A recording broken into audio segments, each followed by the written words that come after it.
So it's another day here in COVID-19 country. All the digging for these plants and 2x4s, because Lowe's stock, if you have any, is doing extremely well because there's like 1,000 people at Lowe's. But anyway, here's what I did. Let's walk around here. Haha. That is no longer on my bike. That is a 14-inch what do they call it? Eyelet center to eyelet center, 14 inches. No longer on the bike. We are now running some Nomad, 1600 Nomad shocks. You can't do 1500 shocks because 1500 shocks had a bushing on the bottom and a bushing on the top.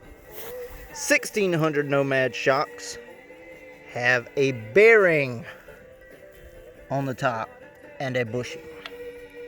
So, of course, you can buy these parts right here, but it'll cost you about $50 if you buy them brand new, because the seals that go with this bearing, you'll need 4 of them, and I think they're about $8 a piece, $7 or $8.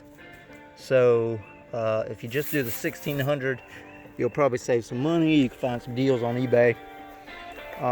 But it dropped it 1 inch because these are 13-inch, and I painted them black because they were a little rough. I think they got 30,000 miles on them. But it'll drop you right at 1 inch. As you can see, I don't know if you could tell or not, but I've been dropped about an inch. The seat's going to go down pretty good. Give you that extra inch. Ride quality, I haven't noticed any change. Of course, these are wound a little bit different. The Nomads are only pretty much that much spring. These have got some top spring, and I'm not a spring expert, so I don't know why exactly they did that. And some people might say, well, you shouldn't change your springs because there's a reason they did that at the factory. And that's kind of true, but the way I think about it is some people are 300 pounds and they're riding this bike, and some people are 200 pounds, and some people are $175. And I don't think a little bit of change would make a whole lot of difference. So that's what I did. It's not a hard job. This chrome piece is going to have to come off, or at least loosen it so that you can get a box end wrench in there, because I didn't take mine all the way off. I just took about 4 bolts off, made it loose enough so I could pull it out by an inch or 2, and I stuck that box end on it. Shocks, 2 bolts.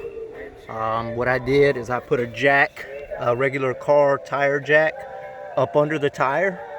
I put my motorcycle jacked it up, got it high enough I could fit that car jack underneath that tire, pulled the 14-inch factory shocks off without the jack up, and then once you get them off, of course, everything's going to drop.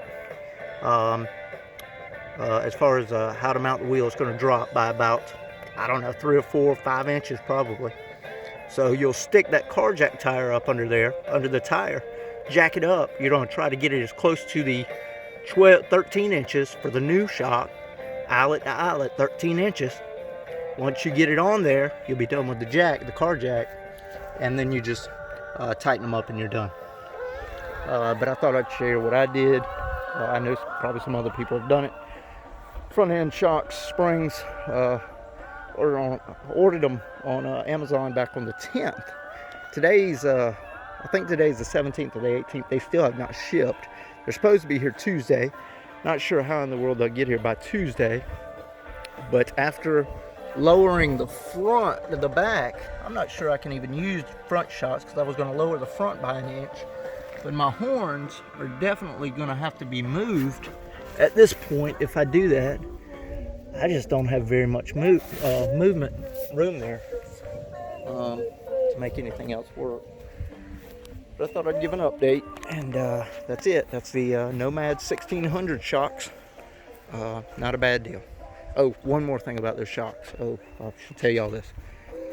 Listen, if you're one of those guys that likes to adjust your air quite often, this is not the shock for you. If you want to adjust air, if you want to add and take your air out and everything, it can be done, but the seat will probably have to come off, and you're going to have to pull this back out to be able to get to that valve on the Nomad 1600s. I'm the kind of guy I don't run with air, so it doesn't bother me. But that's that, guys. Appreciate you watching. And if anybody wants to dig some holes, I think I've got about 25-30 plants that we need to plant. All right, have a good day.